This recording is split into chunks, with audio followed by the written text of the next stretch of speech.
ওগো মা তুমি এই ধরনের শ্রেষ্ঠ নেয়ামত, তোমারই পদ তলে রয়েছে জান্নাত। ওগো মা তুমি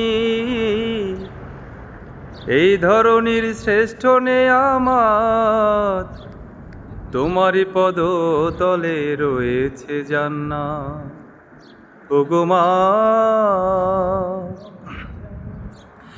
এই পৃথিবী থাকতো গো ফুল পাখিহীন, এই পৃথিবী থাকতো গো মায়ামোহহীন, এই পৃথিবী থাকতো গো ফুল পাখিহীন, এই পৃথিবী থাকতো গো মায়ামোহহীন, যদি না পেত তোমার মায়ারি হাত।